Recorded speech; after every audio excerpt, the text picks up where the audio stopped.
Hi, this is just a brief discussion of what I like to refer to as the cinematic underachievers of the decade, the 2000s. And the criteria I used would be that when filmmakers don't try as hard as they should, or conversely, try too hard, or in some cases, make what they think someone else will like, then they come up with the 10 films or groupings of films on this list. And this is in no particular order. Number 1, Domino. If one remembers back a few years, director Tony Scott and Quentin Tarantino, a screenwriter, meshed harmoniously on True Romance. But with Domino, Scott had Richard Kelly, who was coming off the cult success of Donnie Darko, and the results were mostly ludicrous.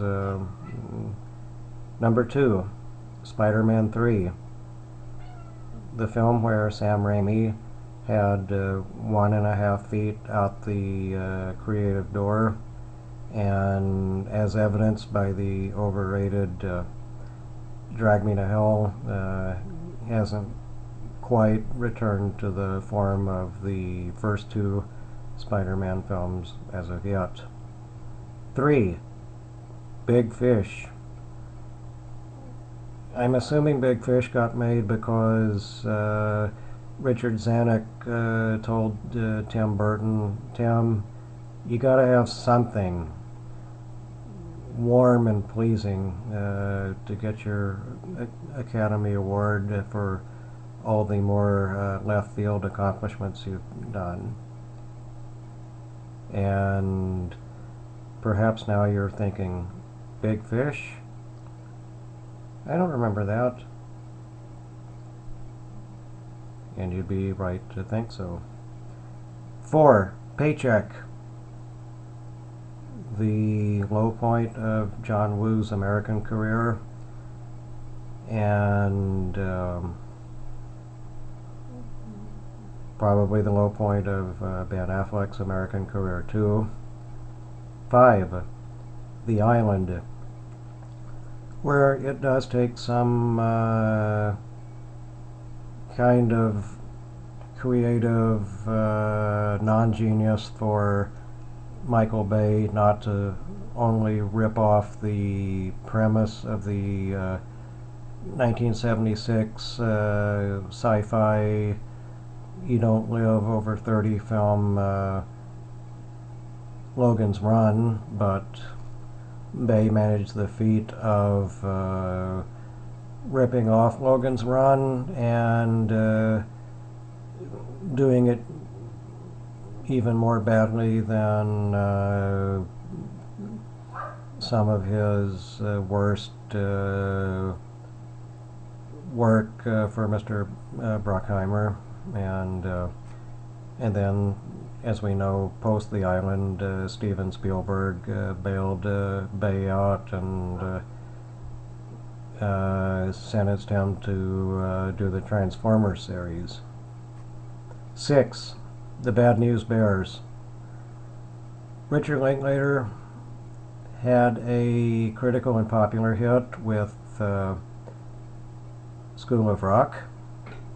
Billy Bob Thornton had a critical hit, if not a popular one, with Bad Santa. And it, I guess, with the good folks at Paramount Viacom at the time this was greenlighted, it made sense to do a Bad News Bears remake where it was Bad Santa teaches the School of Rock in baseball uniforms, and it just kind of prove that Michael Ritchie's 1976 original with Walter Matthau and Tatum O'Neill is truly irreplaceable. 7. A tie between Jonathan Demme's The Manchurian Candidate and Jonathan Demme's remake of Charade, The Truth About Charlie. And there was about a half a decade between Jonathan Demme doing a good film called Beloved that was commissioned by Oprah and the return to form of Rachel getting married. And in between, Demme, who was still suffering from self-importance, did a remake of Manchurian Candidate, which was probably at the insistence of Denzel Washington, made Denzel-centric and really whacked the hell out of the originally more substantive role that Leo Schreiber played in the update. The Truth About Charlie, a Charade remake that had good intentions, and Mark Wahlberg and Thandie Newton couldn't be faulted, but at that point I guess Demme was a little too self-important to do simple entertainment anymore, and that's probably another film like Big Fish that you're wondering as you're hearing this, what's he talking about? 8. Elizabethtown. Cameron Crowe thinks big and casts one of the least introspective actors of all time, Orlando Bloom, as a character that's, if nothing else, not introspective. I mean, is introspective. And I think Cameron Crowe's still in movie jail, except he got let out on parole to do a documentary on Pearl Jam. 9. The Weatherman. A piece of mess that Gore Verbinski as director and Nicolas Cage as actor combined to make. And I guess you could sort of call it like a psychodrama of a director and actor trying to make something they think is meaningful because they've worked for Jerry Bruckheimer a few too many times.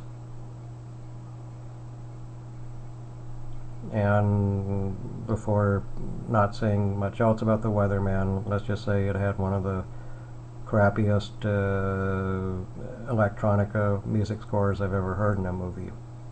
10. Good Night and Good Luck. Overrated at the time because, as a director, George Clooney tends to think that he doesn't have to take a good idea and make the best possible film out of it.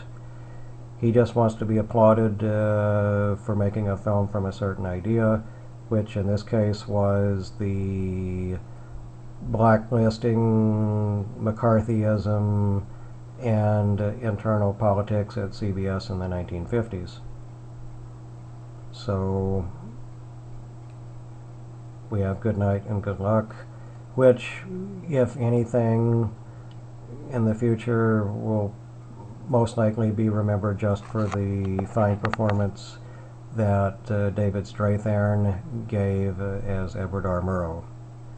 So those are the cinematic underachievers of the 2000s, and thank you so much for listening, and wishing you a happy 2010.